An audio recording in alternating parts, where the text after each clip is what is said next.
So ladies and gentleman, boys and girls, सगळ्यांचं खूप खूप स्वागत आहे पुढारी न्यूज आणि कलाकारमध्ये. आज माझ्यासोबत खऱ्या अर्थानं कलाकारमध्ये एक खूप प्रसिद्ध व्यक्तिमत्व आहे. एक इतके प्रसिद्ध व्यक्तिमत्व तुम्हाला काय सांगू. आणि कोणीतरी अरे सर सर सर 2 मिनिटं सर, प्रमोशन करायचे. चल ना, बसूया ना आपण. सर पण मला तुमचं इंट्रोडक्शन करायचं आणि तुमचं इंट्रोडक्शन हे महत्वाचं आहे. नमस्कार. नमस्कार. काय म्हणता? आपल्यासोबत जी व्यक्तिमत्व आहे त्यांच्याबद्दल मी काय सांगू. म्हणजे शब्द अपुरे पडतील एवढं मोठं व्यक्तिमत्व आहे. म्हणजे इतके शब्द अपुरे पडतील एवढं मोठं व्यक्तिमत्व आहे. ते सिनेमात काम करतायत. त्यांचा गोडवा गुलकंद सारखा आहे. एक मस्त अजब त्यांची कॉमेडी आहे. त्याचं टायमिंग तुम्हाला आवडतंय. आणि आता ते मला पॅड करताना म्हणतील चल गाडीत बस, पण मी बसणार नाही आहे. मला या माणसाबद्दल बोलायचं, कारण आय एम व्हेरी प्राऊड की मी त्यांच्या बाजूला उभा आहे. सर खूप खूप स्वागत आहे. थँक्यू. पण आपण खूप पुढारी च्या सर्व रसिक प्रेक्षकांना नमस्कार माझा. आपण आज जाऊन बसूया ना. पण आज मस्त एसीत बसून गप्पा मारू ना. पण आज आपण गप्पांच्या गावात जाणार आहोत की काय करणार आहोत सर? नाही, आज आपण गुलकंद खायला जाणार आहोत. रिमेंबर गुलकंद गुलकंद. तर आपण बाकीच्या गप्पा आत मारूया गाडीत, कारण कलाकार हा शो आहे. वेलकम समीरदा on the show. thank you. Let's sit in the car, let's go on a drive. कम.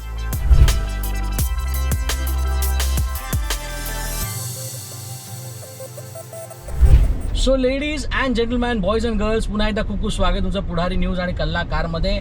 आणि कलाकारमध्ये आज आपल्यासोबत मी इंट्रोडक्शन देऊन झालेलं आहे, पण तरी समीरदा खूप खूप स्वागत आहे. थँक्यू सो मच सगळ्यात अगोदर कलाकारमध्ये येण्यासाठी. आणि समीरदा, सगळ्यात पहिल्यांदा गाडीच्या गप्पा होणार आहेत. त्यामुळे तुमच्या हाती ही ड्रायव्हिंग व्हील कधी आली, ही मस्त गाडी तुम्ही कधी घेतलीत आणि कधी सुरुवात झाली या ड्रायव्हिंगची? मी ही 1999 ते 2000 मध्ये पहिली गाडी घेतली माझी. ती मारुती 800 होती. आणि सेकंड हँड घेतली. ऑफकोर्स त्यावेळेला काही फार पैसे नव्हते, पण एक आपलं स्वप्न असायचं. कधी वाटलं नव्हतं गाडी मी घेऊ शकेन, पण एक स्वप्न होतं. सो मला अजून आठवतंय, ती सेकंड हँड गाडी मी 80,000 रुपयात घेतली होती. आणि मग त्याच्यानंतर ती 5-6 वर्ष वापरली. मग मध्ये मध्ये त्यात एसी बंद पडायचा, हे टायर पंक्चर, हे सगळं झालं. मग त्यानंतर मी नवीन गाडी घेतली, मारुती ऑल्टो. ती घेतली, मग ती 4 वर्ष वापरली. त्यानंतर मी घेतली वॅगनार CNG. राईट. आपली एक, माझं जेव्हा व्यवस्थित बऱ्यापैकी शूटिंग सुरू झालं, आंबटगोड, कॉमेडी एक्सप्रेस, 1760 सासूबाई, बरोबर. त्यावेळेला खूप येणं जाणं, कारण मी राहायचो विरारला त्यावेळेला आणि मडला जायचो. त्यामुळे मग CNG जास्त परवडायची मला त्यावेळेला. आणि ती फ्युअल एफिशियंट गाडी होती. ती अजूनही मला, तुला सांगू शिरेस, अजूनही मला ती गाडी भयंकर आवडते. कुठली? CNG WagonR. सर माझ्याकडे तिचं सर. क्या बात आहे. अरे त्याच्याकडे की दुसरी गाडी नाही असं मला वाटतं. हा, म्हणजे थोडं हे कमी आहे जागा वगैरे, आपली स्पेस, पण गाडी अप्रतिम आहे यार.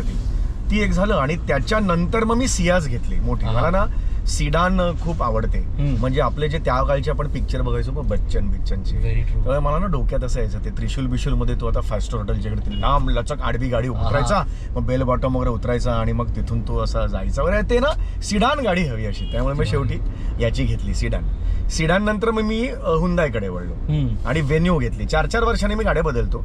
वेन्यू घेतली. वेन्यू मी 3 वर्षात बदलली, कारण आता ना प्रवास खूप जास्त झालाय आणि प्रवासात थोडं झोपणं बिपणं, ड्रायव्हर पण असतो. त्यामुळे मग मी फायनली विचार केला की खूप कम्फर्टेबल गाडी ही इनोवा आहे. त्यामुळे मग मी एक आता टोयोटा इनोवा, आता 1 जानेवारीला माझ्या घरी गाडी आली.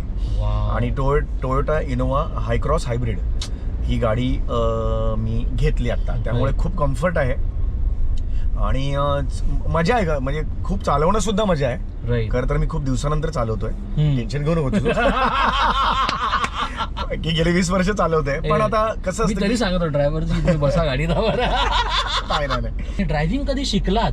पहिली गाडी आल्यानंतर शिकला की अगोदरपासून यायची? नाही, मी आधी ड्रायव्हिंग की शाळेत कॉलेजमध्ये असताना ड्रायव्हिंग शिकला? नाही, कॉलेजमध्ये असताना आमच्या काळी. मी कॉलेजमध्ये असताना म्हणजे 90s मध्ये डहाणूकर. त्यामुळे असं गाडी बिडी काही असेल त्या काळची परिस्थितीच वेगळी होती. एक म्हणजे आय डोंट नो, म्हणजे खिशात पैसे 10 रुपये असायचे, तिथे कुठे गाडीची स्वप्न बघायची. आणि त्यानंतर मग हळूहळू कामं सुरू झाली. मग कामं लांब व्हायला लागली, म्हणजे मड आणि खूप लांब, तिथे जाणं येणं ना खूप त्रासदायक व्हायला लागलं. मग शेवटी म्हटलं गाडी घेऊया थोडीशी. आणि एक इच्छा पण असते मध्यमवर्गीय माणसाची. त्यानंतर मी गाडी शिकलो. त्यानंतर गाडी घेतली. एक प्रवासात मध्ये तुम्ही गाडीत, म्हणजे ना कलाकार नेहमी गाडीत हा एकटा जेव्हा असतो ना तो सगळ्यात आनंदी असतो, कारण ते मी टाइम जो असतो ना त्याला इकडून तिकडे जाण्याचा. तर मी विचारलं, समीरदा तुम्ही तुमच्या मी टाइम मध्ये करता काय या गाडीत बसून? तुम्ही गाणी ऐकता, तुम्ही कोणाशी बोलत नाही, तुम्ही फक्त ड्रायव्हिंग करता, बाहेर बघत बसता अराउंड, काय करता काय तुम्ही? मी तुला सांगू, मी 3 गोष्टी करतो. माझ्या याच्या डेक जो आहे त्याच्यावर 3 गोष्टी आहेत. एक म्हणजे मी निवडक पुलं ऐकतो. म्हणजे तुला मी खरं सांगतो शिल, मी अनेक वेळेला असं केलेलं आहे. मी जेव्हा एकटा पुण्याला ड्राईव्ह करत जातो तेव्हा निवडक पुलं लावली ना की ते त्यांचं सगळं बिगरीते मॅट्रिक, म्हैस, पु ल देशपांड्यांचं सगळं ऐकून ना कधी पुन्हा येतं कळत नाही रे. आणि वेड्यासारखं बरं एवढं करत असताना ना उगीच रॅश चालवतो वगैरे असं काही मी करत नाही, कारण मी खूप सेफ चालवणार आहे गाडी. एक्झॅक्टली. आणि मला मुळात स्पीड फार आवडत नाही, की मला 120च्या स्पीडनी गेला पाहिजे ह्याच्यात मला काही ग्रेट वाटत नाही. त्यापेक्षा शांतपणे गेला, छान एन्जॉय करत गेला हे मला जास्त. किंवा मग लता दीदींची एक जुनी गाणी जर लावली, म्हणजे अगदी मी खरं सांगू लगजा गले वगैरे लावलं नाही रे, कसा वेळ जातो. मोहम्मद रफी जी आहेत, किशोर कुमार जी आहेत, या सगळ्या यांची गाणी लावली. किंवा मला इंग्लिशमध्ये मायकल जॅक्सन पण खूप आवडतो कॉलेज पासून. हो हो.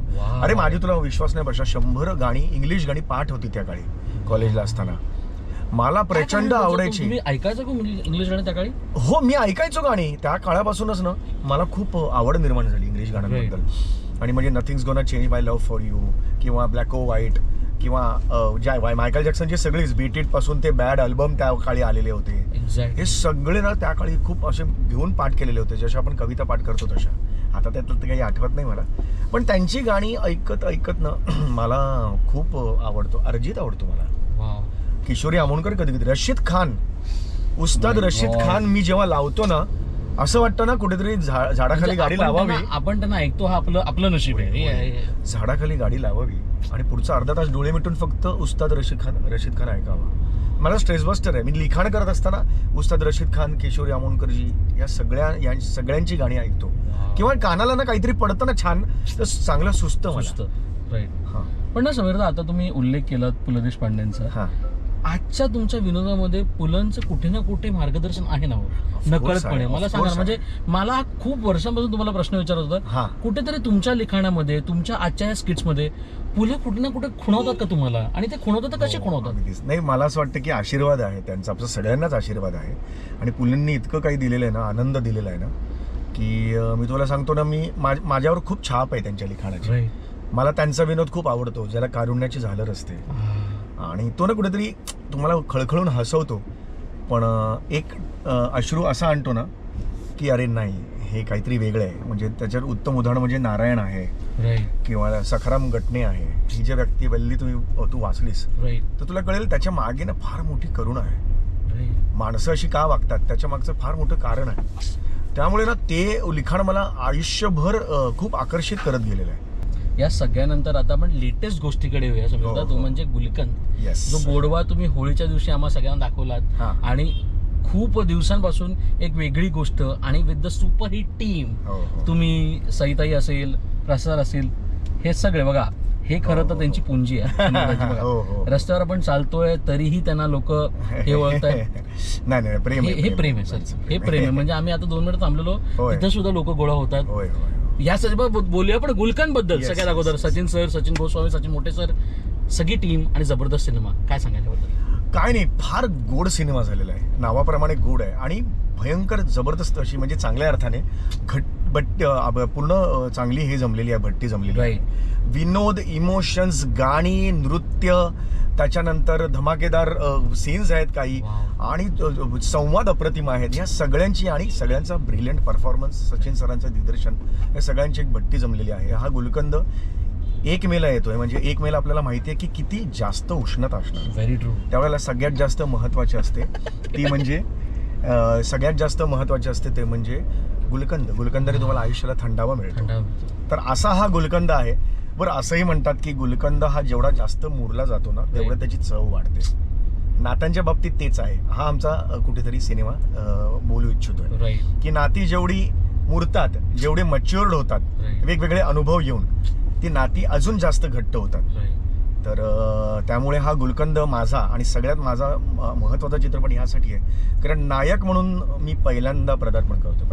कारण आजपर्यंत कसं अनेक बारीक बारीक रोल केले, म्हणजे चंद्रमुखी आहे, साईड रोल केले आहेत, किंवा अनेक पिक्चर्स केले. आजचा दिवस माझा आहे, त्याच्यानंतर कायद्याचं बोला आहे, अनेक चित्रपट केले. पण समीर चौगुले नायक असा चित्रपट नव्हता. त्यासाठी 29 वर्ष वाट बघायला लागली मला. पण माझं काय मला काय, आय डोंट रिग्रेट दॅट. म्हणजे मला तर काही तक्रार नाही त्याची. कारण मी don't regret about that. No, I don't regret. कारण मी 29 वर्ष टेलिव्हिजन केले की मी कुठे काही दुसरं कमी, मी टेलिव्हिजन आणि याला काही कमी म्हणत नाही. Very true. मी टेलिव्हिजनवर प्रचंड काम केलेलं आहे, पिक्चर कमी केलेले आहेत, पण आज त्याने मला काही असं हे नाही पडलेलं की अरे बापरे मी सिनेमा कमी केला नाही वाटत मला असं. कारण शेवटी माध्यम आहे ना ते. उलट मी तर म्हणतो मी टेलिव्हिजनमुळे आज घराघरात पोचलो. जगाच्या पाठीवर कुठेही मराठी माणूस असला तरी त्याच्या मनात आमच्या सगळ्यांसाठी जागा आहे हास्य जत्रेतला. त्यामुळे मी टेलिव्हिजन याचे खूप मनापासून आभार मानतो की मला पोचवलं त्यांनी त्यांच्यापर्यंत. त्यामुळे एक्सायटेड आहेच ऑफकोर्स सिनेमा माध्यमाला, कारण सिनेमा माध्यमच सगळं वेगळं आहे. Very true. सो लोकांना आवडेल याची खात्री आहे, कारण दोन्ही गाणी आतापर्यंत झालेली आहेत, टीजर हिट झालेली आहेत. आणि त्या हिट गाण्यावरनं आपल्यावर गाणं आहे हा एक जो आनंद आहे. आपल्याला वाटतं की अरे आजपर्यंत आपण जसं तुम्ही बच्चन साहेबांचे फॅन तसं तुमच्यावर ते गाणं पिक्चर झालं. म्हणजे असं वाटतं मला की भारी वाटतं. Yes boss. So true, so true. या चित्रपटात मी प्रसाद हा को आर्टिस्ट आहे. एक्झॅक्टली. आणि मला या चित्रपटात मी आभार मानेन गोस्वामी सरांचे, कारण ह्या चित्रपटातला जो मकरंद ढवळे आहे आणि नीता ढवळे ही जी त्यांचं कुटुंब आहे, त्यात मकरंद ढवळे डे वनला त्यांना समीर चौगुलेच वाटला. तर त्यामुळे मला जेव्हा सांगितलं तेव्हा समीर तू तुझा पिक्चर आहे, तू याचा नायक आहेस, हे जेव्हा सांगितलं, सचिन गोस्वामी, सचिन मोटेंसारखे व्यक्ती जेव्हा तुम्हाला सांगतात जे कधीच कॉम्प्रोमाइज करत नाही, त्यामुळे कुठल्याच गोष्टीमध्ये एखादं स्किट जरी पडलं आमचं तरी सुद्धा ते रात्री 1.5 शिफ्ट लावून रिशूट करतात एका 15 मिनिटाच्या स्किटसाठी. त्यामुळे तो मुद्दाच नाहीये. आणि ते असं अजिबात करणार नाहीत की समीर आपला ग्रुपचा आहे म्हणून त्याला मेन रोल देऊया. समीर त्या रोलला सूट आहे, सुटेबल आहे, म्हणूनच आपण त्याला देऊया, हेच त्यांचं सातत्याने म्हणणं असणार. खऱ्या अर्थाने एक वेगळा शो. म्हणजे आपण पु ल देशपांडेंविषयी बोललो, तुम्ही पण एक असाच कार्यक्रम घेऊन प्रेक्षकांच्या भेटीला आलात. मला आठवतं, if I am not mistaken, एका दिवाळी पहाटला तुम्ही त्या कार्यक्रमाची अनाउन्समेंट केलेली, जेव्हा तुम्ही आणि मला वाटतं मधुराणी एका कार्यक्रमात तुम्ही दिवाळी पहाटला होता. आणि तेव्हा तुम्ही सांगितलं की माझ्या कल्पनेतला हा कार्यक्रम आहे आणि तुम्ही प्रेक्षकांच्या भेटीला आणणार आहे. लोक भरभरून प्रेम त्या कार्यक्रमाला करतायत. सम्या असं जे नाव पडलंय त्याच्यावर कार्यक्रम, त्याविषयी काय सांगाल? सम्या मैफिली तर माझ्या नावाचं हे आहे, तो प्रयोग आहे. आणि पु ल देशपांडे अभिवाचन कसं करायचे, पु ल देशपांडे बघा सगळे हाय हॅलो, आपण बोरलीच्या रस्त्यातून चालू आहे, सगळे हाय हॅलो करताय. नाही, पु ल देशपांडे त्या काळी अभिवाचन करायचे. तो प्रकार मी जसं म्हणालो निवडक पुलं, तो प्रकारनं मला श्रेयस इतका भावलाय ना मनापासून. मला असं वाटायचं या जनरेशनला ते काय आहे ते कळलं पाहिजे. अभिवाचन प्रकार काय आहे की माणूस एक फक्त तांब्या भांड घेऊन खुर्चीवर बसतो आणि तो कार्यक्रम करतो, हा प्रकार लोकांना काय कळला पाहिजे आणि खेळून ठेवतो. तर मी अनेक वर्ष माझ्या डोक्यात आहे तो कार्यक्रम करायचा. शेवटी हा कार्यक्रम लिहून काढला, प्रॉपर नवीन लिहून काढला अख्खा. आणि मला जरा साशक होतो मी आधी की किती लोकांना आवडेल, कारण एक माणूस आधी 1.5 तासाचा होता कार्यक्रम, एक माणूस 1.5 तास होल्ड करू शकतो का याच्यावर सुद्धा मला जरा, कारण सध्याचं ना खूप असं चटपटीतलं लाईव्ह झालेलं आहे, त्यामुळे मला जरासं हे होतं की काय होईल, आवडेल की नाही. पण तो कार्यक्रम उत्तम होऊन वगैरे आता 2 तासाचा झालेला आहे. मी म्हणतो ना, मुलांनी जे विनोद केले मध्यमवर्गीय माणसाचे प्रयोग, ते मी ह्याच्यात केलेले आहेत. की तो मी नेहमी सांगतो की हा कार्यक्रम माझ्यावर हसण्याचा नसून तुम्हा स्वतःवरच हसण्याचा आहे. आणि ते नंतर पटतं त्यांना की हो ही गंमत आहे त्या कार्यक्रमाची, तुलाही कधी वेळ मिळाल तर कृपया ये बघायला. मी खरंच येणार. आणि मला सुन्या मैफिलीत सम्या मैफिलीत माझा हे नाव कसं आलं मनात? मी अरे सम्या नाव कोणी पाडलं खरं सांगा? म्हणजे कॉलेज पासून आहे का? कॉलेज पासून आहे. मग कॉलेज मला सॅमी म्हणायचं. आमच्या ग्रुप आहे सगळा. माझी एक मैत्रीण आहे सोनाली म्हणून, ती याला आहे सिंगापूरला आहे आता, ती अर्चना ती दुबईला आहे. आणि मी असे तिघांचा खूप घट्ट अजूनही तेवढेच ग्रुप आहे. ते मला सॅमी म्हणायचे. पण सम्या वगैरे ना इथे मला निर्मिती सावंत किंवा मोरोवर प्रसाद ओक यांनी हसले तर सम्या तुझं त्यामुळे सम्या नाव मग सम्या दादा केलं राजूने, आणि हे सगळं होऊन मग ते सम्या पडलं. सो माझ्या डोक्यात काहीतरी होतं. मी अनेक हे केलेलं होतं, स्वॅग माझा असं नाव ठेवलेलं होतं टू बी व्हेरी फ्रँक. पण स्वॅग माझाला सुद्धा ना आपलेपणा नव्हतं, कनेक्ट नाहीये सम्याला कसं. त्यामुळे ते कॅरेक्टर लगेच मला हे झालं हे सम्या होऊ शकेल म्हणून ते नाव ठेवलं तर आवडलं सगळ्यांना. पण ना मला आता तुमच्या एवढ्या विषय आपण बोलतो आणि हसद्राविषयी आपण बोलूच, पण त्याच्यात पूर्वी मला एक प्रश्न विचारतो. या कार्यक्रमात प्रसाद ओक एकदा आले होते आणि पुष्कर श्रोत्री एकदा आले होते.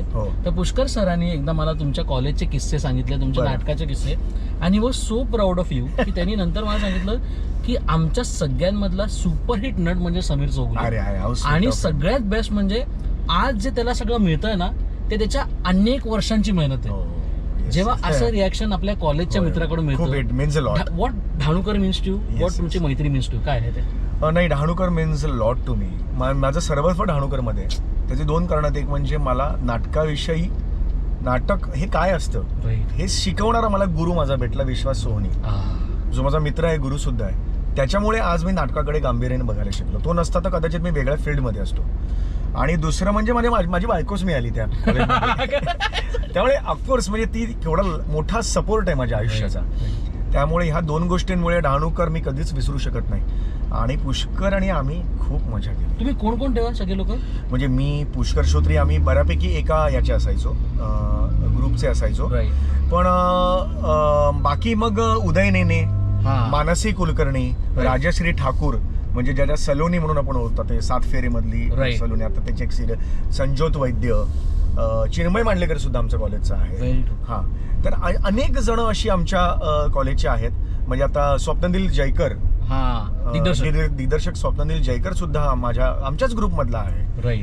त्यामुळे असे अनेक जण आहेत ना जे आमच्या, आणि तुला सांगू, विश्वास सोनी ढाणूकर मधली मॅक्झिमम स्टुडंट जे आहेत ते या क्षेत्रात सेटल झालेले आहेत. कार्यक्रमाविषयी बोलायलाच हवं आणि त्याच्या कॅरेक्टर्स विषयी बोलावं, ते म्हणजे हास्य जत्रा, जे खऱ्या अर्थानं लोकांना जत्रेचं स्वरूप आलं. मी तुम्हाला कुठलेही टिपिकल प्रश्न विचारणार नाही समीरदा, की कसा कार्यक्रम झाला, काय झालं, काय नाही झालं. मला फक्त 2 गोष्टी सांगा ज्या कार्यक्रमाने तुम्हाला दिल्या आहेत. ते कुठले असतील आणि कामं, ते किस्से असतील, ते लोकांची भेट असेल, किंवा ते काहीही असेल, ते आहेत तरी काय, कुठलीही 2 गोष्टी सांगा मला. एक म्हणजे समस्त मराठी लोक, अमराठी लोक जे आपला कार्यक्रम बघतात, त्या लोकांचे मनापासून, हृदयापासूनचे आशीर्वाद मला मिळाले.